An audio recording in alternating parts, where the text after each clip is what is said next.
Ok. Ok. Bien. A elección. ¿Prefieren hacer práctica ahora? ¿Comenzamos con alguna cosita de práctica de algoritmo ahora o hacemos un poquito de teoría ahora? Como ustedes quieran. Por Estaría mí, bueno. teoría y después práctica. Vamos a hacerlo como quieren los otros. Teoría, Sí, bien. por mí también. Para mí también. Bien. 3, 4, listo. Ya cayó la ficha. Bien, entonces vamos con el apuntecito. Vamos a saltar hasta paradigmas. Hasta paradigmas. Lo voy a compartir como hacemos siempre, por si hay alguno que no lo tiene. Aquí. Hasta aquí, donde dice paradigmas y lenguaje de programación, ¿sí?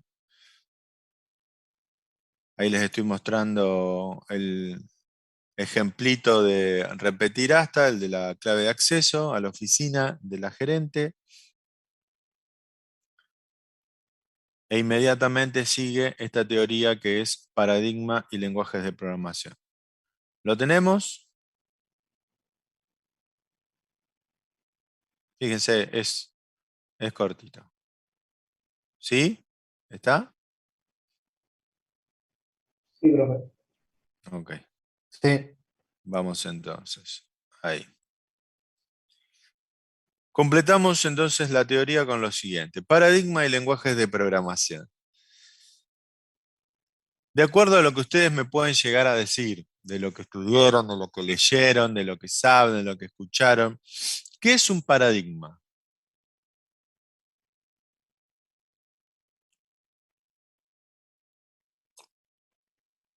No es como la forma sí, como un camino para resolver un problema, como un punto de vista.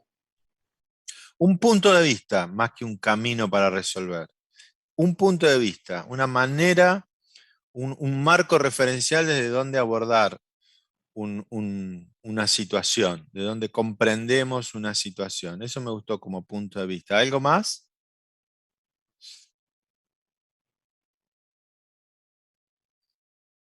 El modelo de algo. Eso lo suelo escuchar, pero necesito que lo expliques un poquito. ¿Qué sería? ¿Modelo cómo? Claro, como un panorama, no sé, algo a seguir. Eh, sí. En realidad, cuando hablamos de modelo, hablamos, eh, lo vamos a ver ahora, son 3, 4 conceptos que tenemos que ver ahora. Modelo está dentro de lo que es la idea de paradigma, pero una cosa es un modelo, ¿sí? Y otra cosa es paradigma. Si vos me decís paradigma como modelo en términos de eh, un marco de referencia, sí. Un marco de referencia, sí. Pero hasta ahí, digamos, no, no más. ¿Qué más me pueden decir? A ver si podemos entrarle a este concepto.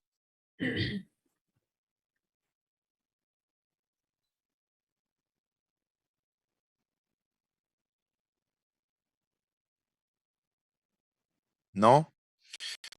Me gustó eso de puntos de vista, porque de alguna manera, no sé, podemos usar una figura, ya que hablamos de vista, puntos de vista, podemos usar la figura de, es como si nosotros estuviéramos viendo la realidad,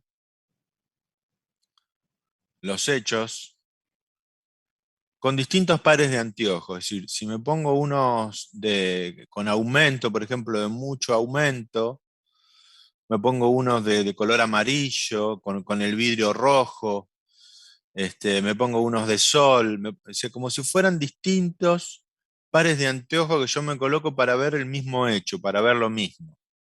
¿Sí? Por eso es que muchas veces habrán escuchado esto del vaso, si está medio lleno o medio vacío, esta mirada más optimista o más pesimista sobre el mismo hecho. ¿sí? Si yo un vaso que tiene agua hasta la mitad, puedo describirlo como un vaso al que le falta una mitad o a un vaso que tiene la mitad de agua. Esto me sitúa en una mirada positiva o negativa o optimista o pesimista. Este, es desde dónde o cómo estoy, qué es lo que estoy viendo de lo que estoy viendo. ¿Se entiende explicado de esa manera? Según mi paradigma, yo puedo entender, eh, por ejemplo, ¿a ustedes qué les parece la esclavitud? Mal. Me parece mal. Me parece mal, ¿por qué? Y porque todas las personas tienen que ser libres. Te escucho como muy saturado. No sé si estás muy cerca del micrófono, Clara. Ahí está bien. Ahí mejor. Que todas las personas tienen que ser libres. Las personas tienen que ser libres. Ok. Sí. ¿Alguien más? ¿Alguien más dijo, le parecía mal? Y porque con la esclavitud no se están respetando los derechos. No se están respetando derechos. Bien. No sabemos cuáles derechos, pero no se están respetando.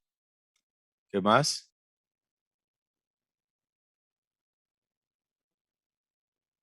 ¿A alguien le parece bien la esclavitud? Todos entendemos claramente qué es esclavitud, ¿verdad? Si alguien no entiende, me dice. No sé, a Juan Bautista, por ejemplo, ¿le parece bien? ¿Le parece mal? ¿Está de acuerdo?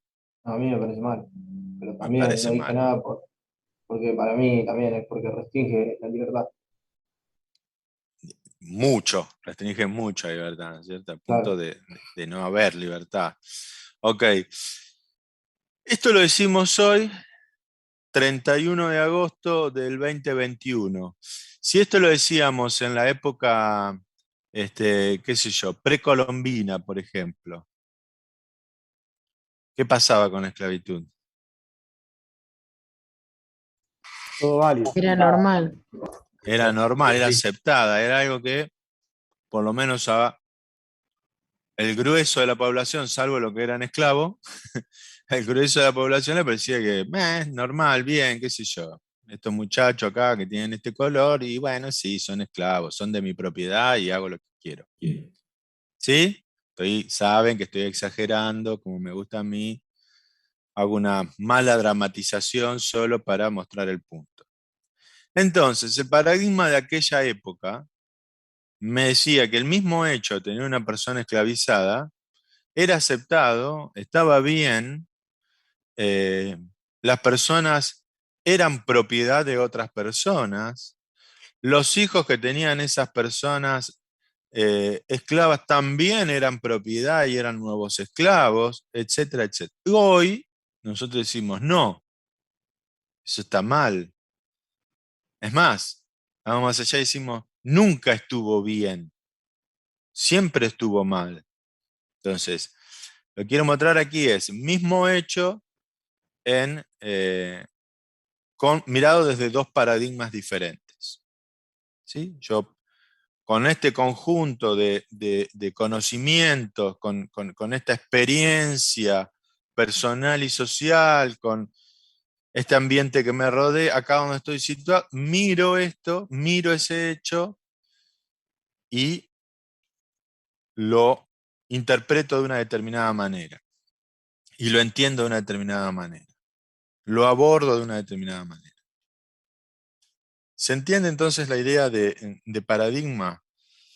Cuando yo les hablaba el hecho de las empresas que antes eran más, tenían una verticalidad mucho más marcada, una jerarquía mucho más marcada, eh, que eran mucho más rígidas, no estaban no acompañaban demasiado, no tenían mucho reflejo, mucho músculo cuando había cambios, cambio en la sociedad, cambio en su contexto. Eran, no, nosotros hacemos las cosas así, de esta manera, y como hace 50 años que hacemos las cosas de la misma manera, seguimos haciendo las cosas de la misma manera. versus un cambio o un nuevo paradigma que nos habla, también lo habíamos mencionado, de una sociedad líquida, que hablamos de ya lo que era una jerarquía tan vertical, ahora es mucho más horizontal, que justamente las personas de las generaciones más nuevas, más jóvenes, ingresando a estas organizaciones, cambian la lógica de cómo se entiende la relación interpersonal, de qué es lo que gusta y qué es lo que pretende esa misma gente del otro lado del mostrador, es decir, como clientes, dándole importancia. Antes, no sé, por ejemplo, discutir una costilla, una molleja y un chorizo era prácticamente impensado. Hoy en día ya empezamos a poner en la parrilla vegetales y algunos que se corren un poquito más hacia algún extremo y dicen nada de carne. Si querés algo a la parrilla que solo sean vegetales. ¿Se entiende el punto a dónde voy? Paradigmas.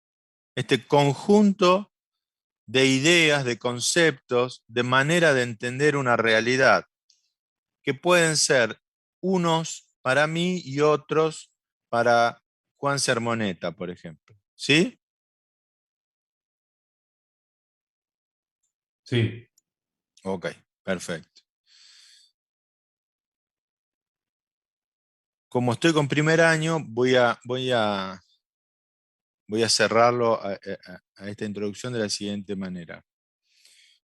Que yo entienda las cosas de una manera, Martín del Paso las entienda de otra, Mateo Alegro la entienda de otra, Santiago, o que formemos de alguna manera una mitad de gente que entiende las cosas de una forma en una sociedad en Argentina y otra mitad que la entienda de otra, y ahí encontramos lo que han escuchado seguramente en más de una oportunidad, una diferencia, una grieta entre dos maneras de abordar la realidad, así como dos grandes grupos. Digo, cada uno de nosotros podemos tener una mirada propia, pero podemos rápidamente ponernos de acuerdo que hay dos miradas o dos posturas así como más populosas respecto de la realidad argentina. Existen lo que se conocen como pactos sociales, es decir, las leyes que como sociedad nos ponemos de acuerdo a través de nuestros representantes para jugar con esas reglas de juego. ¿Sí? Y es ahí donde tiene que suceder lo que tenga que suceder con las votaciones, con las negociaciones, con lo que fuere, con los lobbies incluso y demás, todo lo que tenga que suceder, para decir, bueno, estas son las reglas de juego, entonces como sociedad vamos a entender la cosa de esta forma. No es que, no, yo, por más que haya este conjunto de leyes, entiendo las cosas de otra manera. Estoy fuera de la ley, fuera del pacto social, estoy fuera de lo que como sociedad construimos. ¿Se entiende esto? Porque si no, nos volvemos muy fundamentalistas de, para mí esto es de tal manera. Entonces, encontrar una mirada ahí, nuevamente, como sociedad, como conjunto de personas que tienen que trabajar en equipo en una empresa, es difícil si todo se resume en, bueno, para mí, bueno, eso es una postura individualista muy fundamentalista de una situación. Entonces, trabajamos con consensos, trabajamos y decir, bueno, nuestro equipo de trabajo, lo voy a bajar un poquitito de lo que es sociedad, lo que es Argentina, a decir, bueno, dentro de esta organización, vamos a trabajar los procesos de esta manera.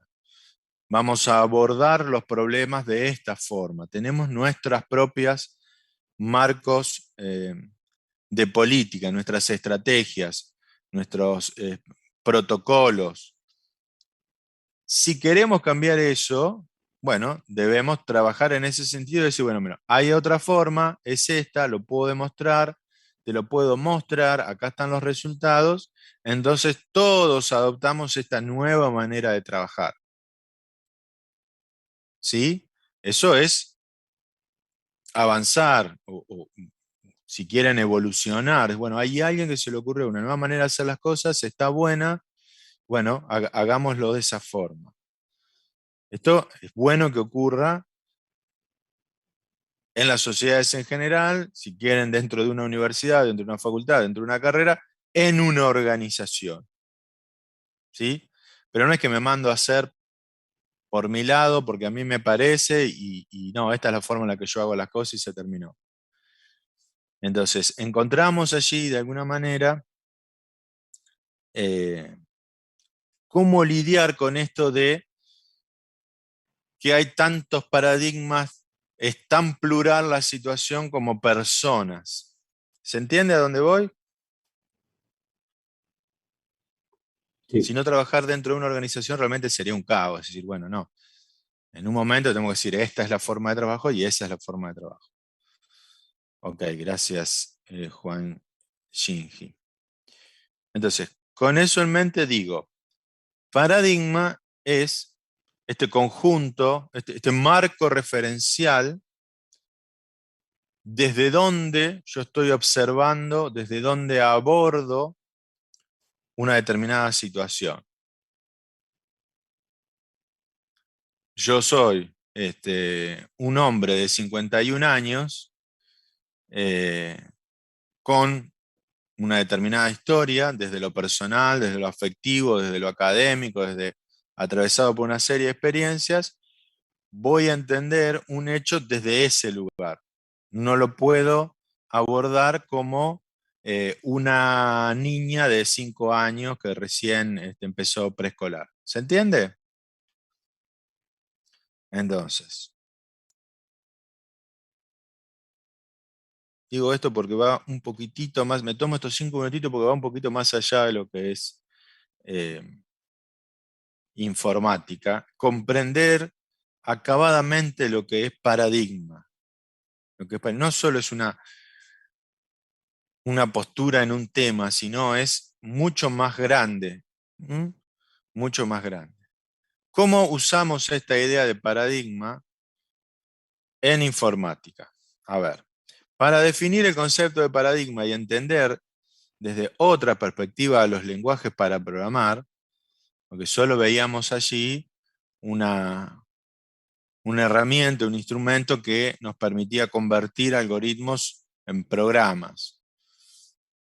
Vamos a ir por otra lectura de esa realidad. Debemos detenernos un instante en los conceptos de abstracción, generalización y modelado. ¿Sí? Para poder definir paradigma, entonces tenemos que ver estos tres conceptos. ¿Qué es para ustedes abstracción?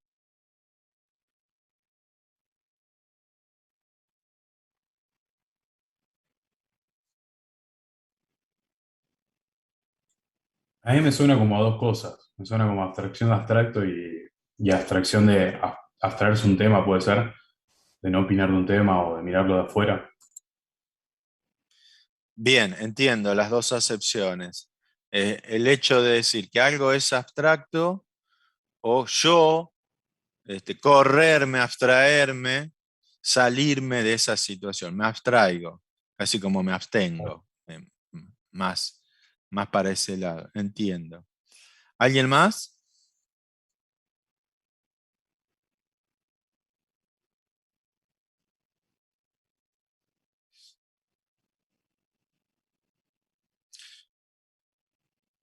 Están ahí, ¿verdad? O están callados o no saben, o no sé, Yo opino igual Florencia, por que ejemplo. Juan.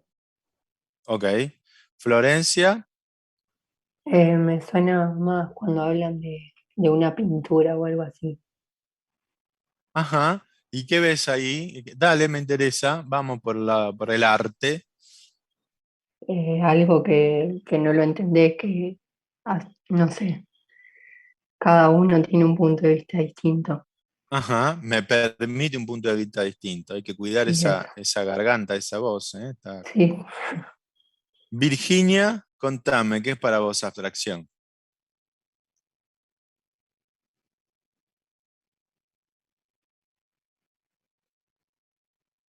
¿Estará por ahí Mulhall? Si está activo el micrófono, ¿no? Bien. Felipe López. Sí, profe, creo que un concepto parecido a lo que dijeron los chicos, como creo que un punto que puede tener cada uno de eso, o una opinión distinta de lo que está viendo. Eso no es abstracción, ¿eh? Y no es lo que están diciendo tus compañeros. Sino estaban diciendo, en el caso del arte, que hay una obra y que ante esa obra, ¿sí?, uno puede tener una comprensión diferente sobre lo que está viendo, porque no es algo literal, no es algo que está ahí. Claramente es una pera, es un perro o es un árbol, eso, sino que es algo abstracto, algo que Claro, claro, o puede, sea, puede llegar a ser interpretado de más de una forma. Profe, Sí. puede ser una ¿Sí? Vamos. deformación. Una Una información. deformación. ¿Cómo No, no, sería eso? deformación. Deformación. ¿Cómo sería eso? Como algo que está establecido y vos lo agarrás y lo convertís en algo abstracto, sería. Lo deformás. Mm, mm, mm. Como que le saco la forma, como que pierda la forma esa original Claro. Yo, y pierde. o sea, voy también por el lado del arte.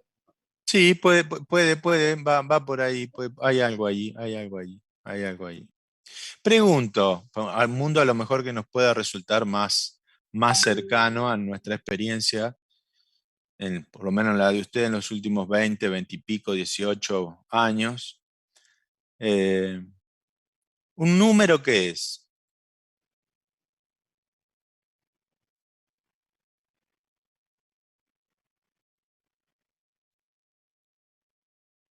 ¿Qué es un número? Mirá, Ahí se abrió un micrófono, pero no era para acá. la Una unidad que representación de una cantidad. La representación de una cantidad, o sea, en realidad es una abstracción. Cuando nosotros manejamos números, estamos abstrayendo lo que son cantidades, es decir, tengo 2 manzanas más 2 manzanas, no es que tengo físicamente 2 manzanas en la mano más otras 2 manzanas, sino que digo, hago la abstracción de esa cantidad, más allá de que sean manzanas, pera o lo que sea, es 2. Cantidad 2 más otra cantidad 2, tengo otra cantidad que es 4, otro número que es 4.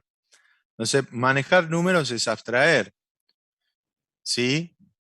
Nosotros vamos aprendiendo, nosotros manejamos abstracciones, de alguna manera nos hace personas, ¿no? Pero partimos de sumar con los dedos o contar con los dedos, hacer cuentas con palitos, con manzanas, con palitos de helado, algunos me había dicho la otra vez, cómo habían aprendido a sumar. Y ya empezamos a manejar conceptos abstractos, como por ejemplo los números. Y luego llegamos a un nivel donde ya ni siquiera nos manejamos con números, sino que nos manejamos con letras, cuando manejamos fórmulas. Ya vamos subiendo el nivel de abstracción. Eso es algo que ustedes como ingenieros tienen que poder manejar muy bien.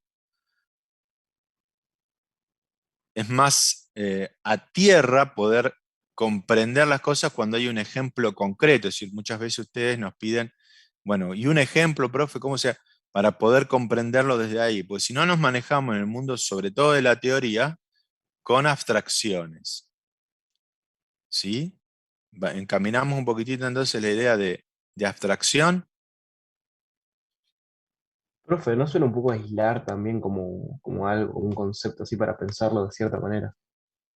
Aislar, me dijiste. Claro, como se- separarlo del concepto establecido sería algo así, y pensar sobre eso, sobre esa definición. Me cuesta, me parece que no llego a comprenderte del todo. Eh, Hay algo ahí, que lo vamos a abordar un poquitito más adelante, que tiene que ver cuando yo hago una abstracción o si querés esta aislación de la que vos estás hablando, eh, hay elementos esenciales que tienen que permanecer en esa idea, en ese concepto. Un concepto, de hecho, una idea, es una abstracción. Yo, por ejemplo, yo hablo no sé, de una galaxia y la verdad que no, físicamente hasta ni siquiera puedo verla, no me da la vista para abarcar todo eso, no me da la vista para ver todo el mundo. Sin embargo, puedo manejar el concepto, la abstracción de mundo. ¿Sí? ¿Se entiende eso? Sí, Entonces sí. hay elementos que van a estar presentes. Bueno, ahí vamos entonces, a entrar un poquitito, vamos a hacer la bajada a la materia. Entonces dijimos, paradigma para entender, para comprender, para poder definir este concepto de paradigma, vamos a manejar abstracción, generalización y modelado. Y el apunte nos dice, la complejidad es inherente a nuestro mundo. Es decir, nuestro mundo es un mundo complejo. Y esto agrego desde lo micro a lo macro, ¿sí?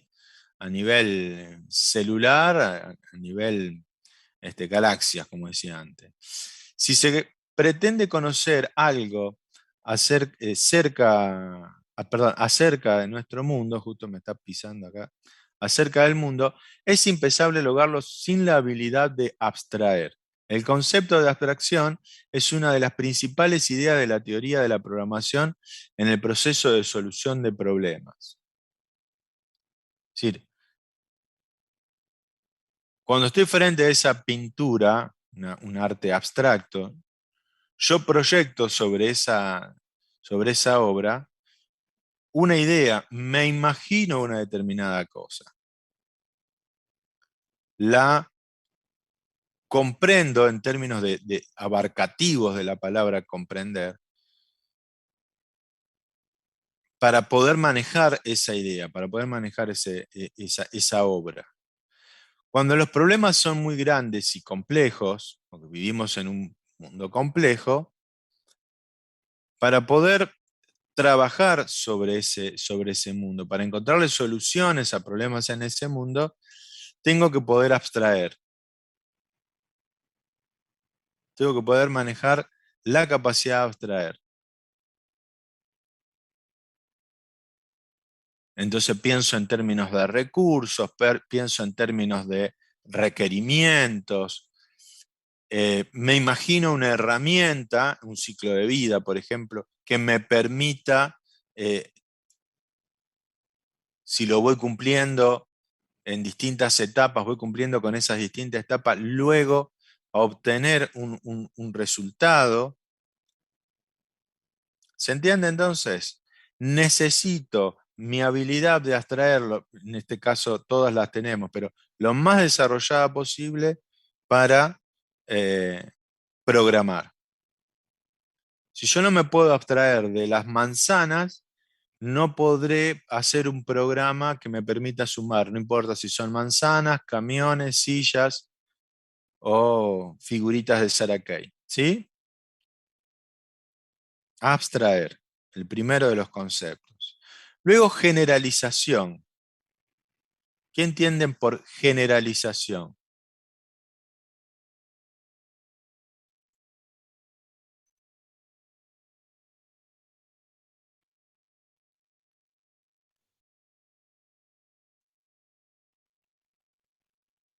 ¿No? Algo, Generalización. algo abarcativo.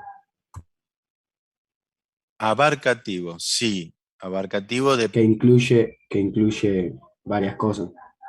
ajá, de particularidades para manejar conceptos abstractos. Bien, ¿qué más? ¿De qué otra manera lo podemos explicar? Cualquiera, ¿eh? No esperen que yo busco acá, paro acá y digo María Paula, Marco Masolini, Genaro Minino. Cualquiera. Recuerden, participar para si nos equivocamos, corregimos. Es que es complicado definir también. Bueno, ahí está. Para eso es que tanto sus docentes de primario y de secundario, sus padres muy probablemente también, le hayan dicho lean, lean, lean. Un profesional, en este caso un profesional de la ingeniería, tiene que tener cierta riqueza de lenguaje como para poder, en este caso, armar una definición. ¿Sí? Entonces, ya que estamos en esa formación, con los elementos que tengamos, ¿sí? Intentemos definir qué es para nosotros generalización. Es como una manera de definir muchos conceptos desde un solo lugar. Muchos conceptos. O sea, muchas definiciones desde un solo lugar. Ponele, no sé, se puede llegar a pensar del lado de la matemática. O A sea, se ver, generaliza, no sé, qué sé yo, cualquier cosa de la matemática con letras, o sea, haciendo una abstracción y de ahí poder sacar muchos conceptos. eso es abstracción. Ahí estamos hablando de abstracción, cuando hablamos de letras en matemática, por ejemplo, de una fórmula, de un Claro, teorema y o lo que sea. con eso generalizamos un problema, por ejemplo. Eso nos permite, bien, entiendo. Eso nos permite generalizar un problema. Eh, ¿Ustedes han hecho experiencias, han hecho laboratorio? No sé si ahora, en este primer año en la Facu, probablemente no, pero en el secundario, ¿han hecho experiencias en laboratorio? Sí. Química, de Sí, Sí, algunos física. sí. sí. Sí. ¿Y qué les dicen cuando hacen experimentos, experiencias en laboratorio? ¿De qué habla el método científico, en todo caso, en ese contexto? El mismo, los mismos pasos. Los pasos, claro. Pasos, ¿qué quiere decir eso? A ver. Repito pasos. Como un Conocimiento conjunto de indicaciones ya Una guía. predeterminadas. Ajá, a ver, si los logro entender. Ustedes me están diciendo que repito los mismos pasos en una experiencia que me dan determinados resultados. ¿Sí? Entonces hago 100 veces lo mismo y me da determinados resultados. Y una vez que obtengo esos resultados, ¿qué puedo decir? Lo generalizás en una teoría. Ahí estamos, lo puedo generalizar en una teoría. Bien.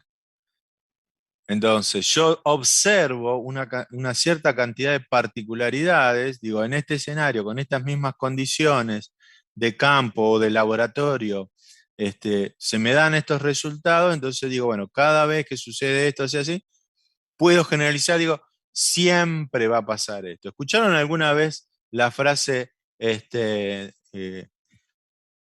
la justicia en Argentina es un desastre? Sí. Ah, ¿y podemos decir que todos los jueces son un desastre o habrá cierta cantidad, algunos, muchos si quieren, pero no todos? Y no, ahí están generalizando. Entonces, bien, bien. Entonces, también escuchamos la frase que nos dice eh, que no hay que generalizar, que no todos los hombres son iguales, que no todas las mujeres son iguales. Vos tuviste una mala experiencia con 17 novios, pero a lo mejor el 18 es la persona más maravillosa del mundo. ¿Sí? Si lo pongo de esa manera, ¿se entiende? Sí. O Sí. 17 fue un número muy alto. No sé, díganme ustedes, por ahí me quedé corto. A ver, generalizar no está bien, no generalices, ¿eh? O sí generalizar en el ámbito de la investigación, por ejemplo, en laboratorio, está bueno, porque yo de esas experiencias particulares puedo obtener una idea que me sirva para todo el conjunto. Bien, entonces de esto hablamos cuando hablamos de generalización. Bien que nos cuesta el tema de la definición de conceptos, estar en el ámbito de los conceptos, y para eso nos tiene que servir también lo que ustedes están haciendo en las materias humanísticas, ¿sí? Abordar determinados temas con determinado lenguaje, ¿sí? Con determinada terminología, ponernos en la cabeza de distintos pensadores, distintos filósofos, distintos paradigmas, me tiene que enriquecer como persona y entonces tener las herramientas para generar mi propio conocimiento, poder mostrar mi propio conocimiento. Eso es muy importante en un profesional universitario. Veamos qué nos dice el apunte. La generalización es el proceso de formular conceptos genéricos a través de la extracción de cualidades comunes de ejemplos concretos. Extracción de cualidades comunes, cuando intentábamos definir abstracción hace un ratito, vimos esto, decir, bueno, voy a aislar, voy a quedarme con algunos puntos en particular, extraigo esas cualidades comunes y generalizo. Tiene 4 patas, mueve la cola, tiene hocico, dice wow, ¿qué es? El perro. El perro. Bueno, menos mal que dije wow, porque si no decía nada, podía ser perro, podía ser gato. Entonces, me quedo con esas cualidades comunes y digo, bueno, genéricamente todo aquello que tenga 4 patas, una cola, un hocico y dice wow, lo puedo entender como perro.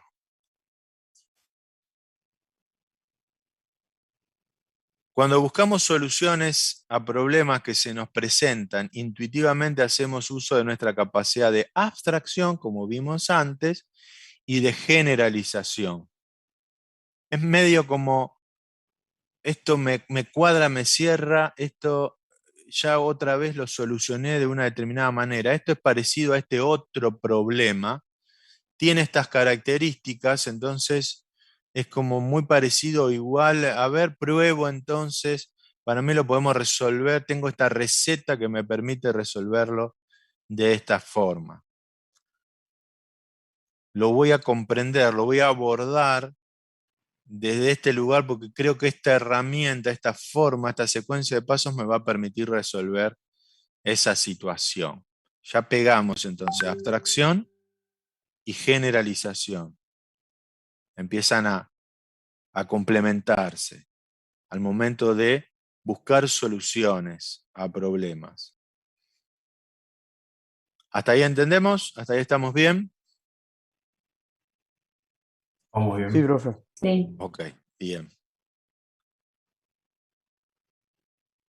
Como cualquier modelo, un programa es una abstracción de la realidad, nos dice el apunto. Pero a ver, un pasito para atrás.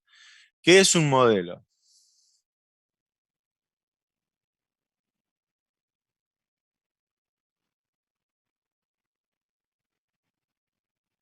¿Cómo es la pregunta, profe? ¿Qué es un modelo? Es como algo estandarizado ya. Me gusta esa palabra, estandarizado. A ver, desarrollalo un poquito. ¿Cómo sería? Algo que ya está propuesto de cierta manera y que ya es así. Claro, algo que se toma de referencia también. Se toma de referencia, un modelo lo toma de referencia. Quiero ser como Iván de Pineda, por ejemplo, un modelo. ¿Qué más? Al Diego muchos lo querían poner como modelo, él se negaba a eso. Messi, un modelo, no sé, digo, qué sé yo. Pareto, Barreto, ¿no? ¿Cómo es la Peque? Me parece que le Pareto. cambié la Pareto, le había cambiado el apellido. No sé, como papá, como mamá, yo mis modelos, mis referentes.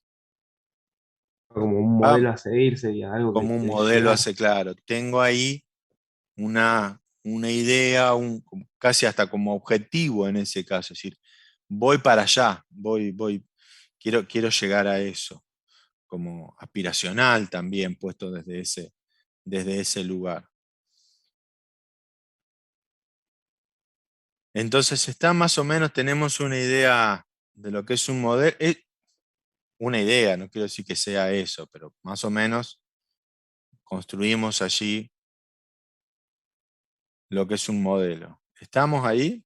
¿Un modelo? Sí, profe. Ok. Como cualquier modelo, me dice el apunte, un programa es una abstracción de la realidad. Sí, estamos diciendo que un algoritmo que lo escribí con un lenguaje de programación es un modelo, es una abstracción de la realidad. Por más que sea un código que yo ejecuto, o sea, existe, que es realidad, es también a su vez la abstracción de una realidad. Recordamos que la abstracción es el proceso de identificar las propiedades importantes del problema que se está modelando, ignorando los detalles irrelevantes.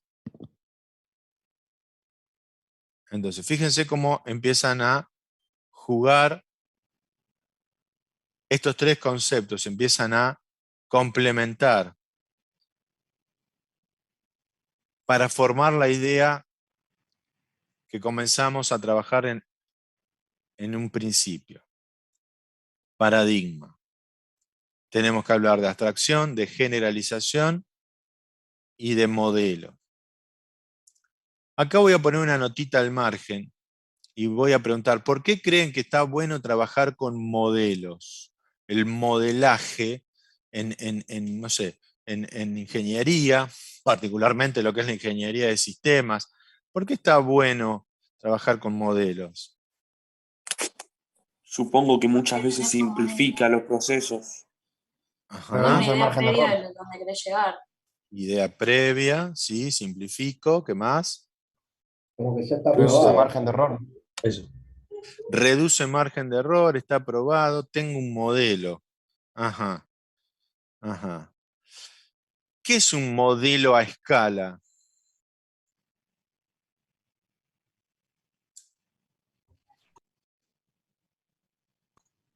Es una representación de la realidad, digamos, que es más grande, lo bajo de escala y hago un modelo a escala, hago una maqueta, ¿sí?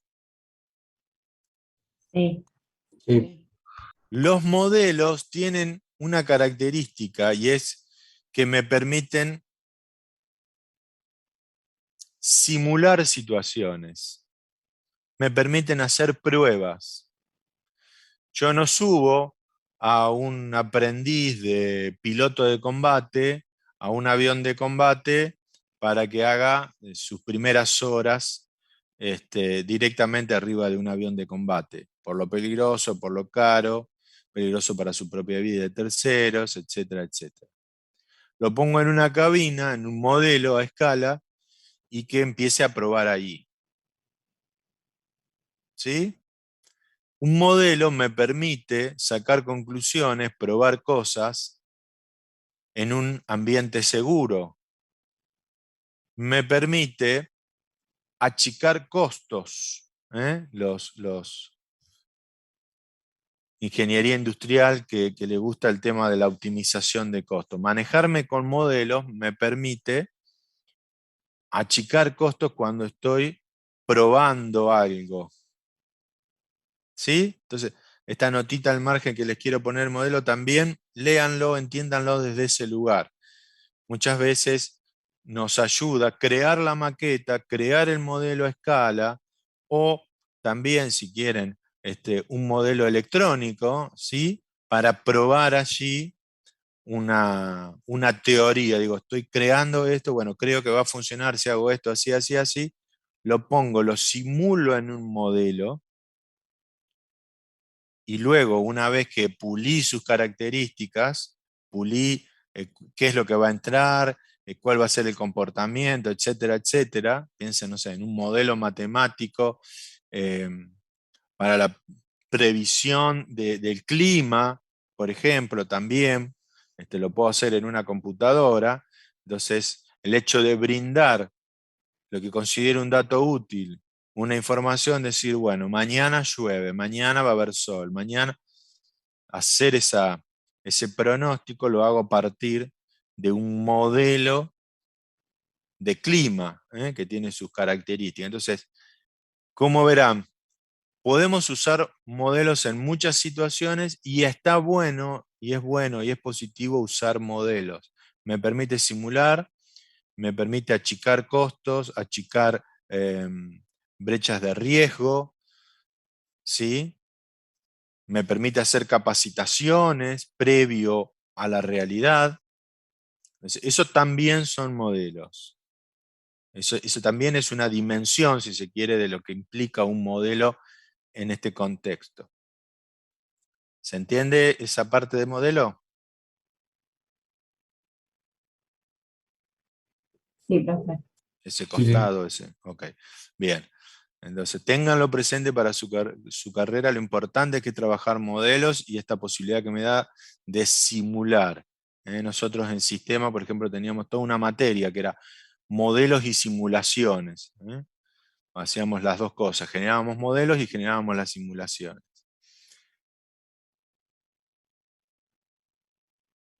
Entonces, vamos a verlo todo una vez más. Como cualquier modelo, un programa es una abstracción de la realidad. No es la realidad propiamente dicha, sino que está modelándola y la está abstrayendo.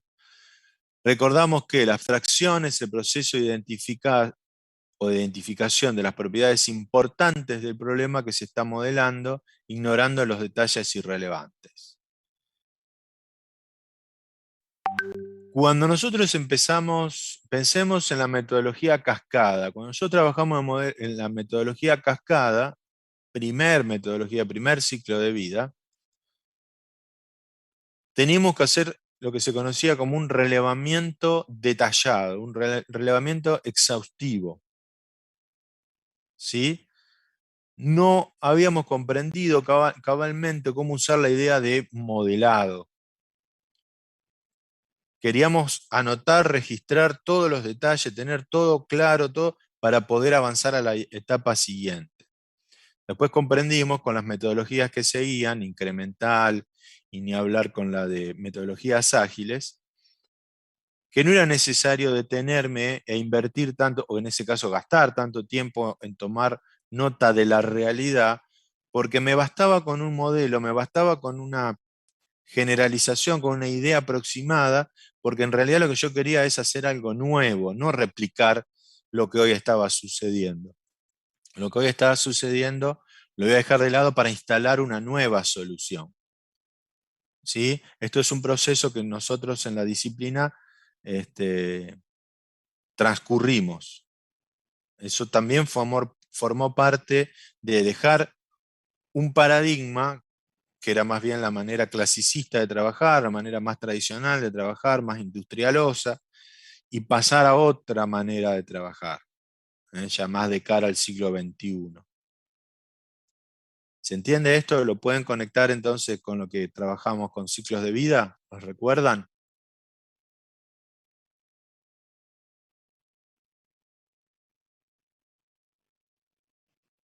Sí, profe. Sí, sí. Ok, bien. Bueno, entonces, me está diciendo, despojarme, ignorar detalles irrelevantes ni hablar, quedarme con las características principales, 4 patas, cola, hocico, ladra, y ya con eso a mí me tiene que bastar como para saber frente a qué estoy, por dónde tendría que ir para solucionar el problema. No necesito mucho más que eso. Ustedes, que van a estar del lado del mostrador del usuario cliente, ténganlo en cuenta esto también, tratando de brindarle al equipo de sistemas ese tipo de características, si no irse mucho en detalles, sino darle esas pautas gruesas que le van a permitir armar ese esquema en la cabeza de los programadores para saber frente a qué están. Y acá aparece una pregunta, ¿por qué? Y no es para qué, sino ¿por qué? A ver, consideremos el siguiente problema. Vamos a suponer que tenemos que resolver un problema con la computadora. ¿Sí? Ese es el problema. Resolver un problema con la computadora. Pregunta, ¿puede proponer un algoritmo para resolver dicho problema? Esta sería una pregunta para ustedes. ¿Cuál sería el algoritmo que les permitiría a ustedes resolver un problema con una computadora? A ver, ¿cuáles serían esos pasos a seguir, esa secuencia de pasos?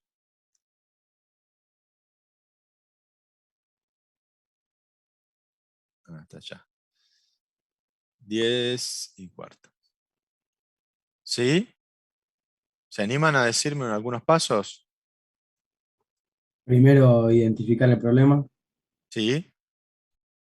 Después por ahí encontrar alguna resolución, tipo, para Ujú, resolverlo, que sí. probablemente eso esté predeterminado, ¿no? Si por ahí lo... O no, bueno, no sé. No, pero Eh, sería tu forma. sí. Sí. Después ejecutar.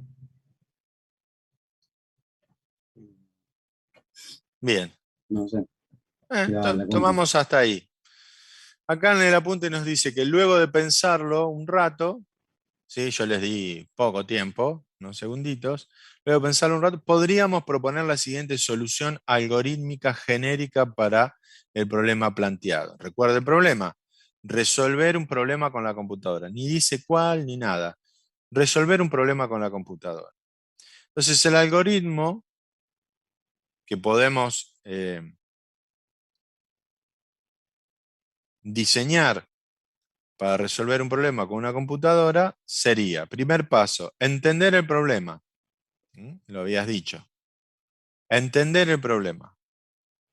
Miren cuando yo les digo, este es el enunciado, entiendan, fíjense cuáles son las consignas, qué le está pidiendo, cuáles son los requerimientos, qué quiere saber el cliente. Comprensión de texto, entender el problema. Primer paso, fundamental, entender el problema. Segundo, determinar cómo podemos resolver ese problema. Ya vamos. Primero era qué, ¿Mm? de qué se trata, cuál es el problema.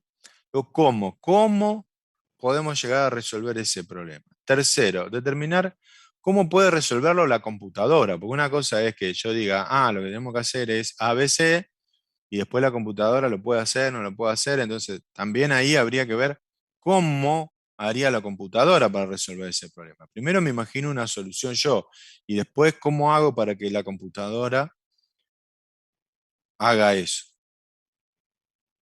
¿Hasta ahí estamos? Sí, sí. Sí, Ok. Cuarto, transmitir esa información a la computadora. Es decir, se lo tengo que poder contar. Tengo una barrera ahí que no es una computadora, no es una persona a la cual yo le hablo y ya está.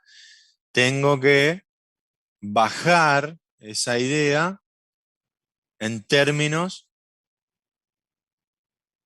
que lo pueda transmitir a una computadora, con un lenguaje de programación, etcétera, etcétera. Quinto, dejar que la computadora actúe. Esto que decíamos recién de ejecutar, decías vos recién. Bueno, entonces serían 5 pasos que me permitirían resolver el problema de resolver un problema con la computadora. Esto es básicamente lo que hacemos diariamente los informáticos. Los informáticos todos los días hacemos esto. Entender el problema que nos plantea el usuario, pensar en cómo lo puedo resolver, pensar entonces cómo lo hago con la compu, ponerlo con un lenguaje de programación, es decir, hacer el desarrollo físico concreto de eso, y luego la instalación, dejar que funcione, que actúe la computadora, que lo haga. Esto es básicamente lo que hacemos. Partimos de una realidad que me está contando un usuario, la volvemos algo, la modelamos a esa realidad, volvemos de lo concreto, vamos a lo, a lo lógico, a un intangible. Ese intangible después lo tenemos que bajar, tenemos que pensar en un diseño. Después lo tenemos que bajar a un tangible otra vez, tiene que ser físico, tiene que ser un programa que se ejecute en una determinada computadora, impresora, cables de red, placas de red, etcétera. Es algo tangible otra vez, una solución que está en el mundo real como algo físico, ¿sí? Entonces, esto de abstraer, hacerlo concreto, de lo concreto volver a abstraer, de la abstracción hacerlo concreto otra vez, este ir y venir es una práctica común que hacemos todos los días quienes trabajamos en informática. ¿Sí? Si Sí, observamos profe. bien si observamos bien el algoritmo propuesto, en el cuarto paso habla de transmitir la información a la computadora. Este paso es lo que se conoce con el nombre de codificación, y para ello se utilizan los llamados lenguajes de programación o lenguajes algorítmicos, no es lo mismo. Un algoritmo implementado es un lenguaje de programación, en un lenguaje de programación se denomina programa. Bueno, esto ya lo habíamos dicho. Ok, entonces ahí vemos dónde entra la cuestión de los lenguajes en el tema, el cuarto paso, la codificación de este algoritmo que nos inventamos para resolver un problema con la computadora, que en definitiva es lo que tenemos que hacer en informática. En definitiva es lo que van a tener que hacer ustedes cuando trabajen Python, cuando presenten el trabajo práctico. Bien. Entonces, ¿hasta ahí se entendió? Codificar. Sí, profe. Sí. Ok.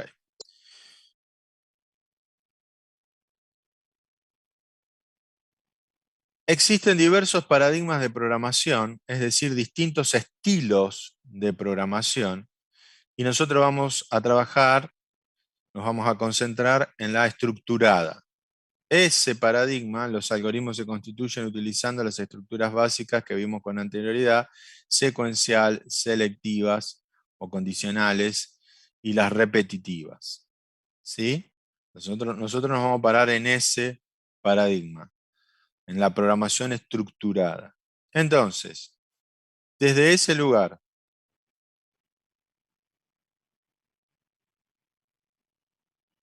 que venga esta definición.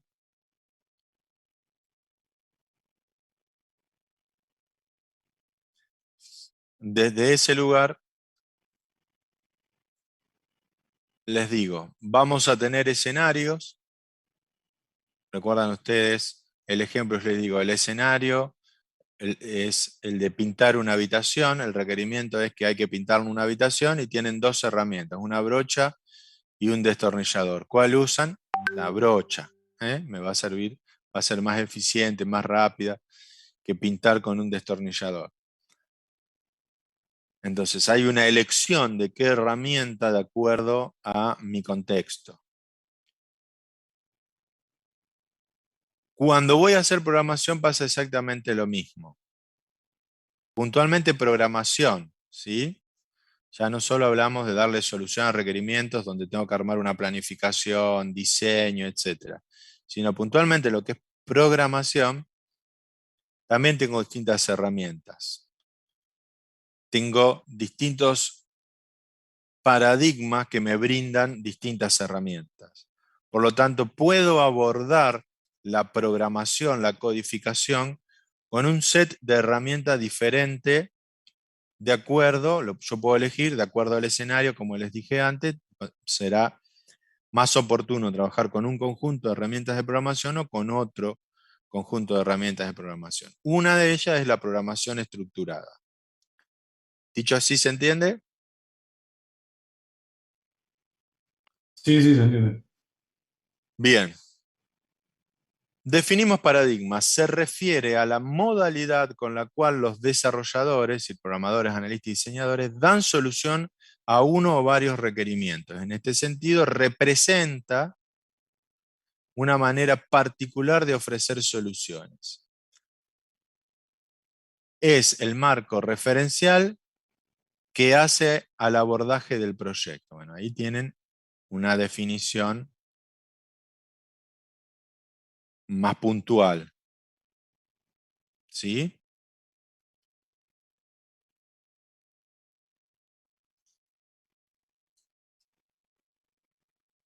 Marco referencial que hace al abordaje del proyecto. Es decir, yo lo voy a abordar, lo voy a entender como el vaso medio lleno o el vaso medio vacío. ¿Sí? ¿Cómo lo entiendo?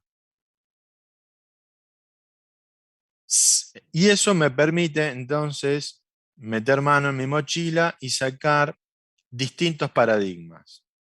Fíjense acá, paradigmas de programación. Estos paradigmas, como ven aquí, se dividen en dos grandes grupos. Un grupo que de alguna manera responde a la pregunta ¿cómo? Y otro grupo que responde a la pregunta ¿qué? Esta es una primera diferenciación y una primera toma de decisión que tengo que hacer al momento de elegir con qué grupo de herramientas voy a desarrollar. Si son herramientas que voy a trabajar a partir del qué, o son herramientas que voy a trabajar o con las cuales voy a trabajar el cómo. El cómo tiene más, conlleva una idea más de diseño, ¿sí? En cambio el qué libera la idea de diseño, es decir, no me preocupo mucho del diseño. Voy puntualmente a qué tengo que hacerlo, no tanto el cómo, no es tan direccionado, no tan dirigido, como decirte cómo, o ocuparme del cómo. Entonces ahí ya tengo una diferencia entre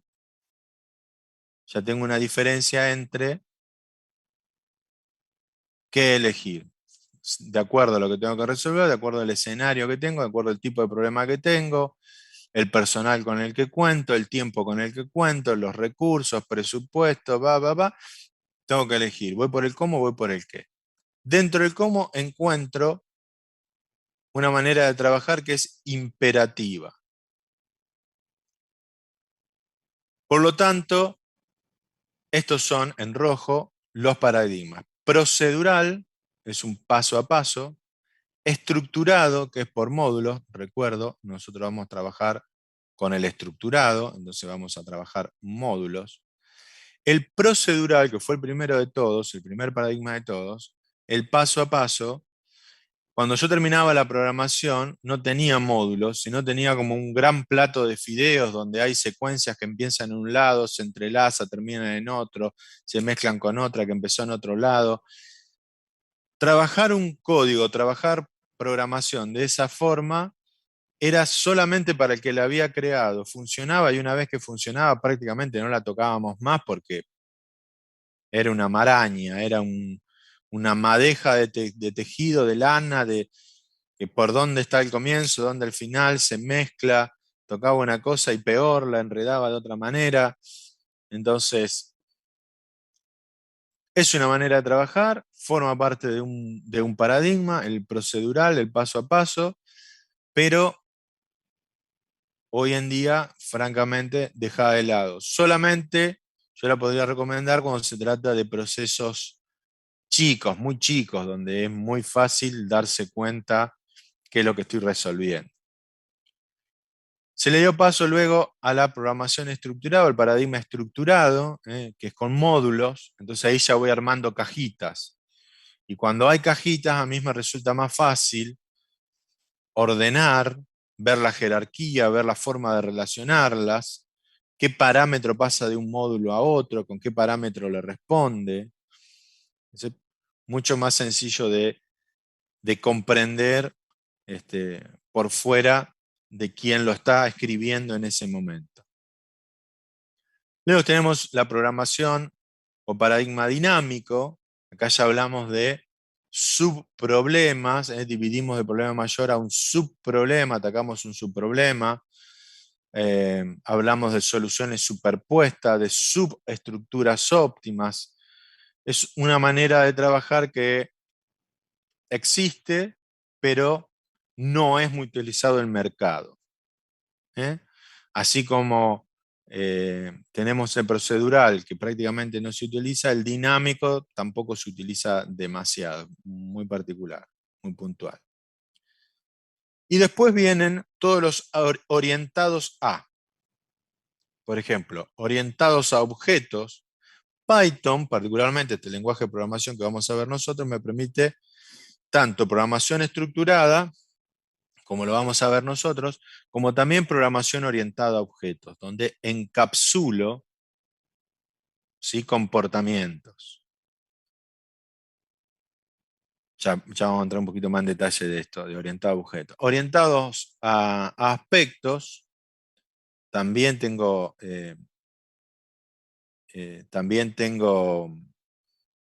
encapsulamientos, aspectos y componentes.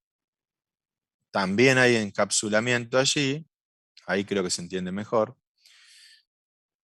objetos, aspectos, componentes y orientado a eventos. Ahí lo que manda es el flujo de acuerdo a lo que determine el usuario. Entonces, nada, para no hacer mucho lío. Tenemos 4 tipos de orientaciones: a objetos, a aspectos, a componentes o a eventos. Estos son como los más nuevos, digamos, dentro del paradigma del cómo, una programación imperativa. ¿Sí? Las cosas se hacen de esta manera. Te resuelvo el cómo. El más utilizado hoy en día es el orientado a objetos, dentro, insisto, de este paradigma. Orientado a objetos. Entonces, este es el menú de herramientas que tenemos si quiero ir por este lado. Si quiero ir por el lado del qué, la idea acá ya la programación es más de tipo declarativa, inferencial. Declaro que, más no digo cómo, como el paradigma anterior. Y acá encontramos paradigma funcional, el paradigma lógico y el paradigma con restricciones, que se hace con ecuaciones para resolver cuestiones matemáticas, ¿sí? o del tipo programación R, como en estadística. ¿Sí? Bien, estos son los distintos paradigmas, simplemente como para que tengan a la vista el menú de todas las alternativas. De todo esto nosotros nos vamos a quedar con el estructurado.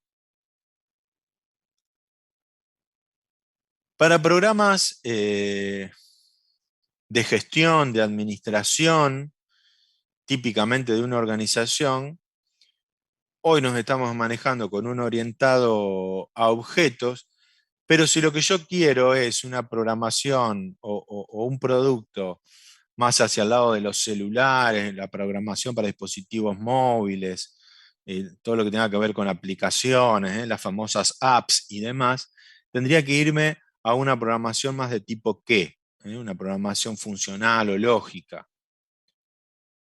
Tengo que irme a este tipo de paradigma, a lenguajes que me permitan hacer este tipo de programación, como entre otros me permite Java, me permite inclusive el mismo Python según como lo utilice.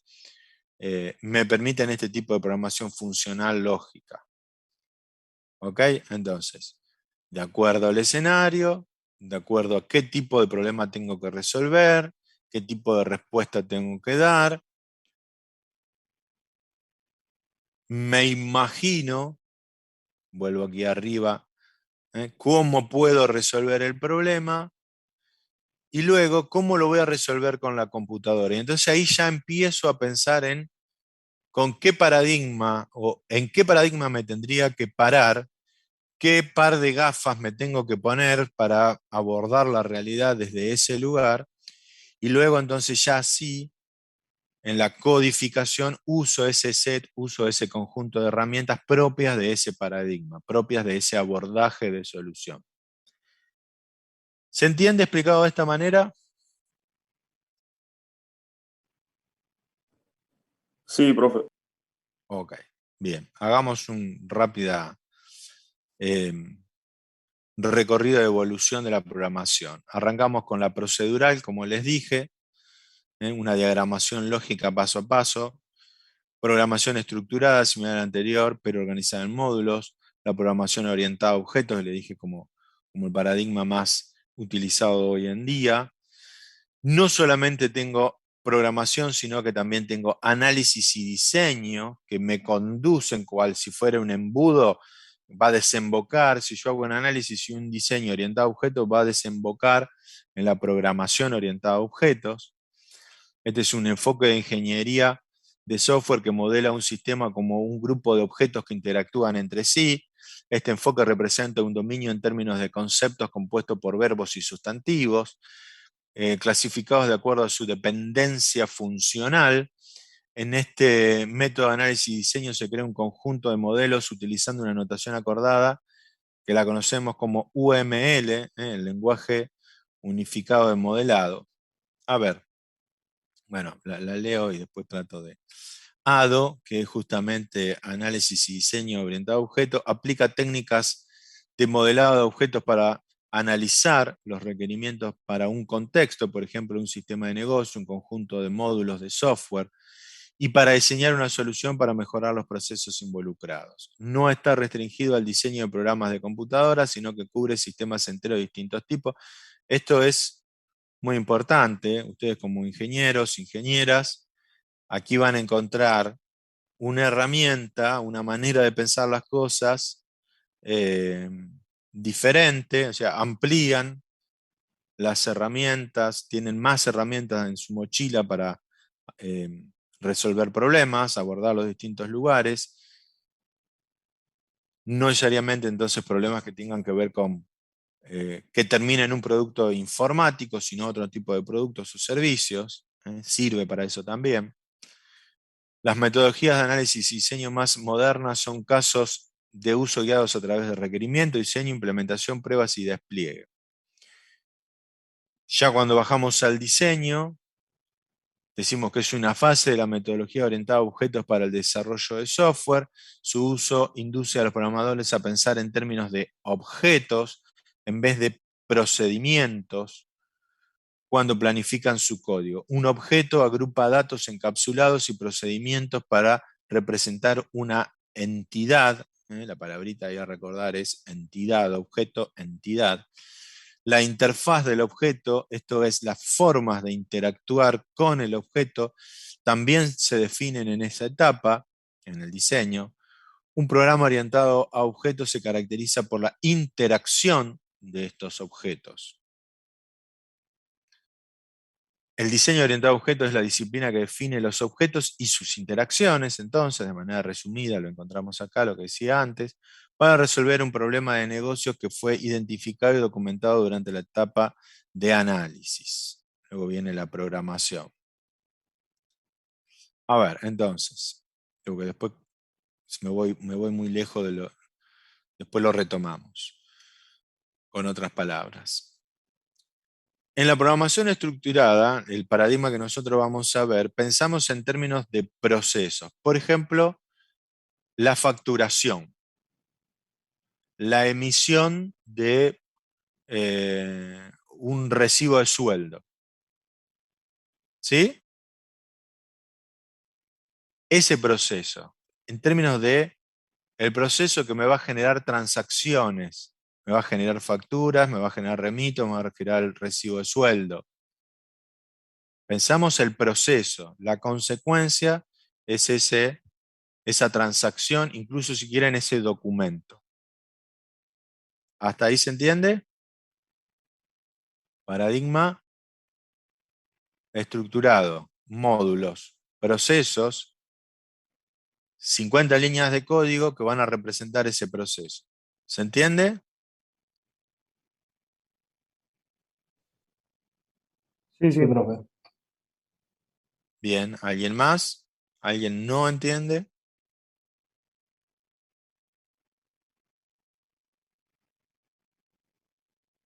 Bien, lo doy como que se entiende entonces el estructurado, esto de procesos. En el paradigma que vino cronológicamente después, es decir, si quieren es más actual, si quieren es más cercano a como pensamos hoy, los abordajes que necesitamos para resolver situaciones complejas de un mundo complejo. Estoy hablando del orientado a objetos. Pone su unidad, pone su mirada, deposita, se detiene en pensar en términos de objetos. Y esos objetos que son lo que producían antes los procesos del estructurado. Es decir, no pienso en la facturación, sino pienso en la factura. Ese es mi objeto, esa es mi entidad.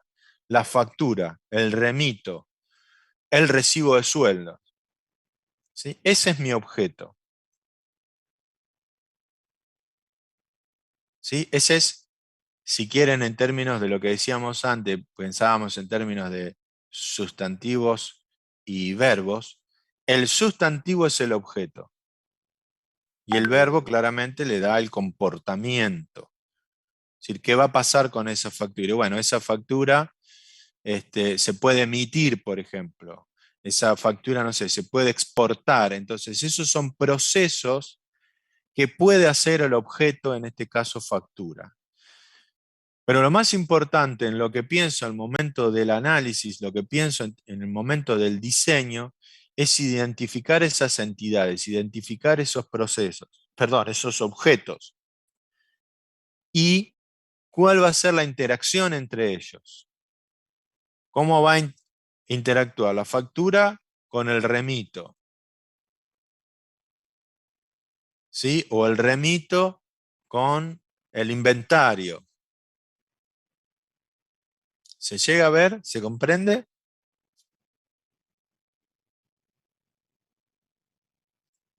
Cambio el foco de mirada del proceso al objeto. En lugar de cómo hago para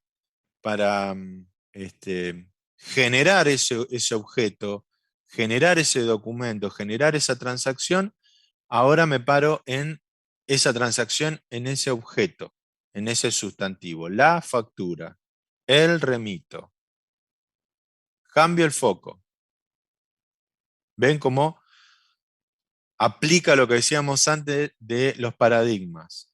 Tengo esa realidad y ¿qué miro? ¿Dónde apoyo mi vista? ¿En la mitad del vaso lleno o en la mitad del vaso vacío? Poso mi vista, me detengo en el proceso, en el procedimiento o en el objeto. ¿Se alcanza a ver?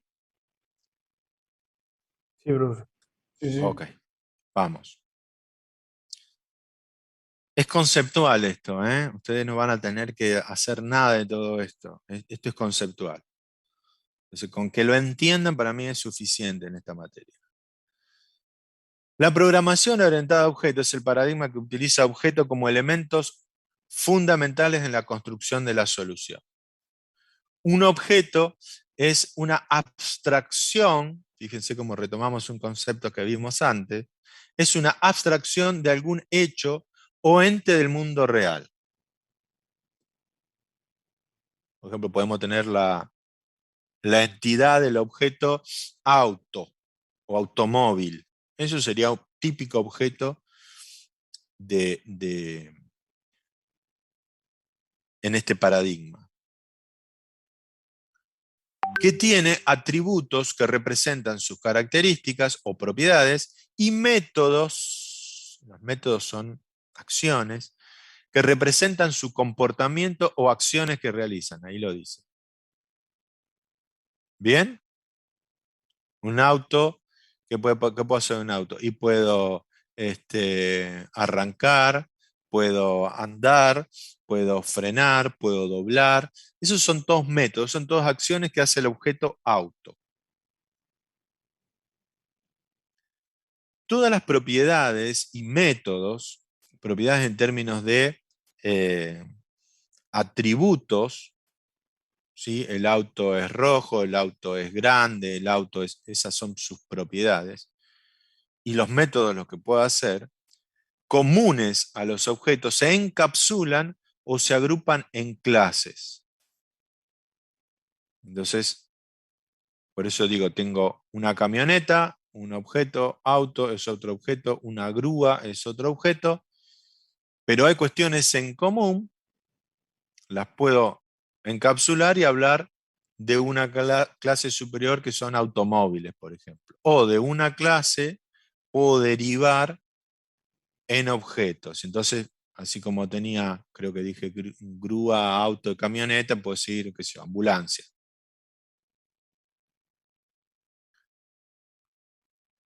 Se pueden entonces encapsular.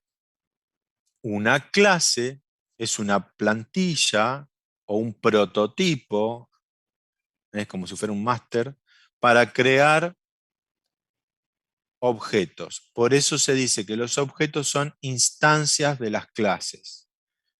Esto los digo, se lo cuento, pero queda hasta ahí, porque estamos ganando en mucho nivel de detalle. Una clase es una plantilla o un prototipo para crear objetos, por eso se dice que los objetos son instancias de las clases. Es como si fuera, tengo una tabla de clientes, una grilla con clientes, la clase es esa tabla, esa grilla de clientes, y cada renglón, cada cliente es una instancia de esa clase, de esa grilla. Si se entiende, si lo digo de esa manera. Un auto es una instancia de la clase automotores, una ambulancia es una instancia de la clase automotores, una grúa es una instancia, ¿sí? Bien. Uso lenguaje unificado de modelado, UML. Es interesante que aprendan más adelante cuando empiecen a manejar herramientas gráficas. Para hacer modelado hay este diagrama, que es una herramienta gráfica, claramente, pues un diagrama, les permite hacer modelados, les permite generar casos de uso, etc. Entonces está bueno, prestenle atención a lo que es el lenguaje unificado de modelado. Este es un lenguaje gráfico para visualizar, especificar, construir y documentar el sistema. Esto no va así, esto es así.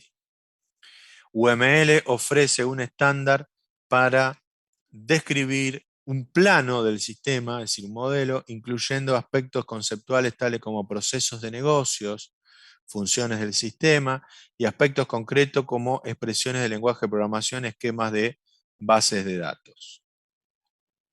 Bien. Para hacer programación, diseño, análisis orientado a objeto, la herramienta que voy a utilizar va a ser el lenguaje unificado de modelado. ¿Sí?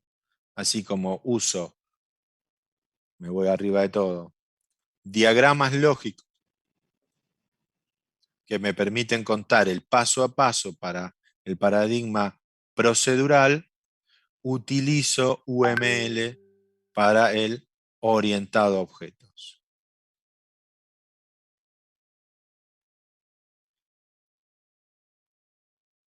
Últimos dos. Programación inferencial se utiliza para inteligencia artificial y se hace a través de conceptos. Lo vimos más arriba. Aquí el inferencial. Entonces un Perl, por ejemplo, es un lenguaje que me va a funcionar bien en la programación de conceptos. Y en la programación orientada a aspectos, ya vuelvo otra vez al cómo, es un paradigma de programación que permite una adecuada modularización de las aplicaciones y posibilita una mejor separación de responsabilidades. No es lo mismo aspecto que objeto. Ahí el foco lo pongo en las responsabilidades, es más funcional. Bueno, preguntas hasta acá. Paradigmas y lenguajes de programación. Todo claro, ¿No? profe. ¿Está claro? ¿Sí? Profe, A yo te veces- quería preguntar el Sí, primer dale, paradigma, vamos. el procedural, Sí, que no escuché muy bien. paso a paso. Es acá te dice, vos partís, por ejemplo, de un diagrama lógico. A ver si te puedo buscar rápidamente la imagen de un diagrama lógico. Seguramente lo has visto.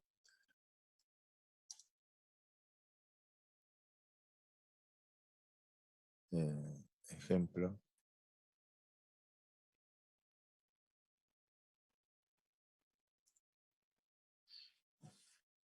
Estos son diagramas lógicos, se dan mucho en electrónica, por ejemplo. ¿Sí? ¿Se ven? Tenés este tipo de un diseño lógico de un sistema, un diagrama lógico de bases de datos, flujogramas, cursogramas. Bien. A partir de estos diagramitas, vos lo que haces es empezar a seguir un paso a paso. Esta secuencia lógica, que la tengo con cualquier algoritmo, pero esta es bien de caminito de fila india, ¿viste? No hay derivaciones, no hay vueltas atrás, no hay mucho.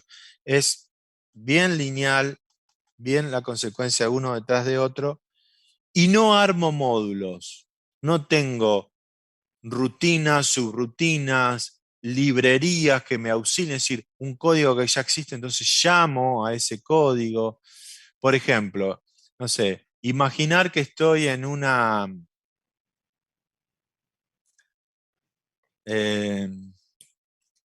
haciendo una facturación con el procedural o procedimental. Digo,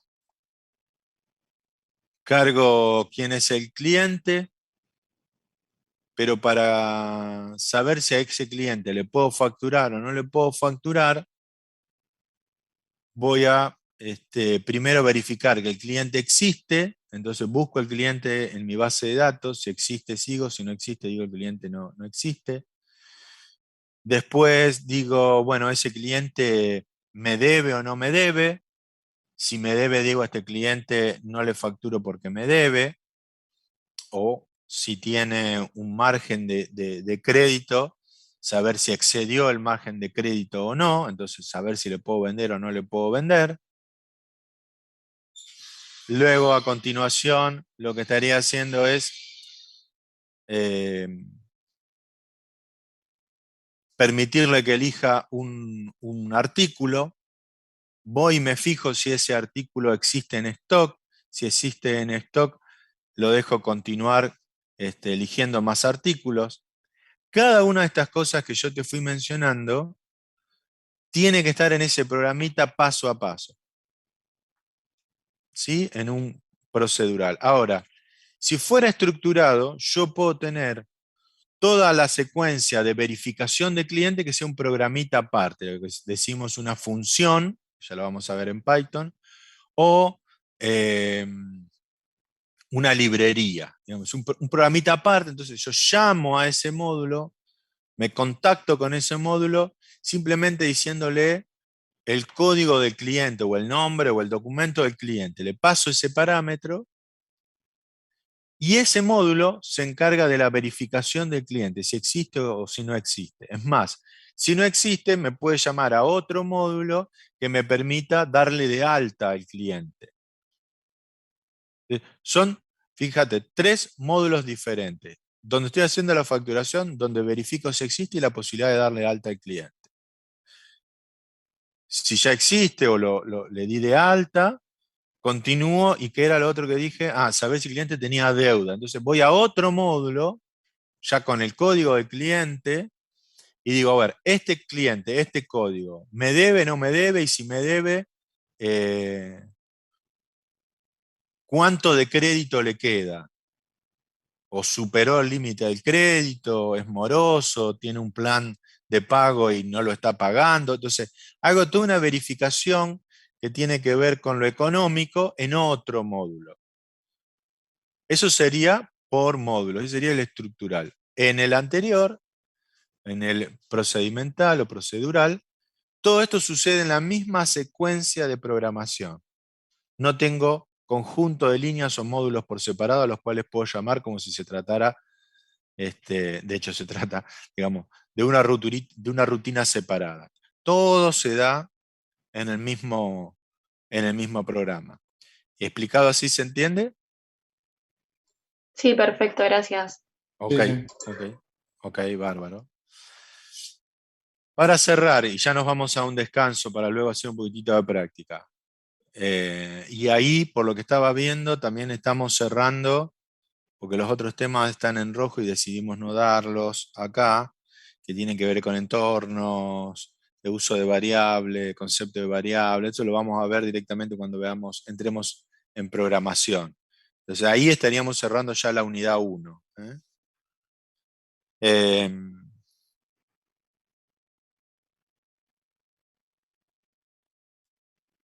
Cierro con esto. Si bien tenemos distintos paradigmas, distintos abordajes para resolver un problema, distintos sets de herramientas dentro de esos distintos paradigmas, algunos miran la parte de proceso, otros miran la parte de las entidades como objetos, otros ven aspectos, otros ven todos van a tener comandos, sentencias que van a hacer que el procesador o microprocesador, si quieren, la unidad central de proceso en términos de von Neumann, ejecuten una secuencia de pasos. Todos igual van a terminar en lo mismo. Lo otro es una construcción más para nosotros que para el equipo, para comprender, de nuevo, abordar ese problema y abordar la posible solución a ese problema. Lo que teníamos por allá en el paso 2 y en el paso 3 del problemita que habíamos visto, ¿lo recuerdan? Y si no, lo vuelvo a visualizar. Aquí, acá, en este algoritmo, el paso 2 y el paso 3. Eso me va a permitir, y si quieren también el paso 4, 2, 3 y 4. Eso es lo que me van a permitir los algoritmos. Hacia adentro de la computadora terminamos resolviendo de la misma manera. Por eso, aprender una programación del tipo modular, como vamos a aprender nosotros, me es útil para aprender a armar esas secuencias y empezar a pensar en términos de fracciones, de secciones de código. Luego, ¿dónde estén esas fracciones o a qué hacemos, dónde posamos nuestra vista y hacemos que sea el núcleo, el eje sobre el cual va a circular todo lo demás? Es solo abordaje, pero la programación básicamente es secuencia de pasos. Y de eso nos vamos a ocupar ya a partir dentro de, ¿qué hora es? 11:30 empezamos entonces a abordar esa manera de resolver las cosas. ¿Preguntas?